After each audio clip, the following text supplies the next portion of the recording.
Meaty blow into the crowd.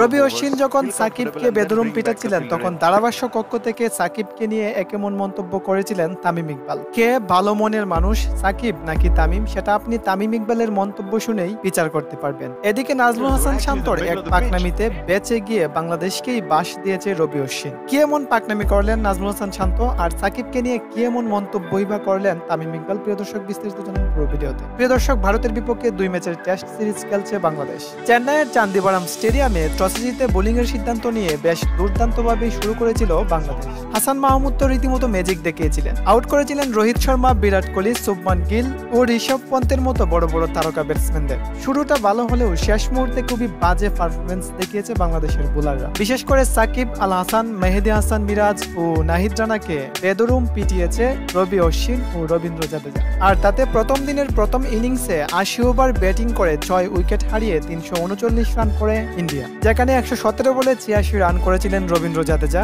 এবং 112 বলে 102 রানের দুর্দান্ত একটি ইনিংস খেলেছিলেন রবি অশ্বিন। রবি অশ্বিন 102 রান তো দূরের কথা, 22 রানও করতে পারতেন না যদি না নাজমুল হাসান শান্ত এই চরম ভুলটি না করতেন। 48তম ওভারে হাসান মাহমুদের শেষ বলে এলবিডব্লিউ আউট হতেন রবি অশ্বিন, কিন্তু ওই সময় নাজমুল হাসান শান্ত রিভিউ নেননি। ওই সময় মেহেদী হাসান মিরাজ নাজমুল হাসান শান্তকে বারবার জোর দিয়ে বলছিলেন, ভাই ব্যাটে লাগেনি, আপনি তাড়াতাড়ি রিভিউটা নেন। কিন্তু নাজমুল হাসান শান্ত তো নাচর বান্দা, তিনি কিছুতেই রিভিউ নিবেন না এবং নিলেনও। এরপর যখন টিভি রিপ্লেতে দেখানো হচ্ছিল তখন স্পষ্ট দেখা যায় যে বল ব্যাটে লাগেনি এবং বলটি স্ট্রেট লাইন বরাবর ছিল ও মিডল স্টাম্পে হিট করছিল। টিভি রিপ্লে দেখে রীতিমতো বেকুব বনে গিয়েছিলেন নাজমুল হাসান শান্ত এবং তীব্র আক্ষেপে পড়ছিলেন মেহেদী হাসান মিরাজ। নাজমুল হাসান শান্তর এই ভুল সিদ্ধান্তের কারণেই রবিচন্দ্র অশ্বিন বেঁচে যায় এবং শেষ পর্যন্ত সেঞ্চুরি করেন। ওই সময় অধিনায়ক শান্ত যদি রিভিউটা নিতেন তাহলে 22 রানও করতে পারতেন না অশ্বিন।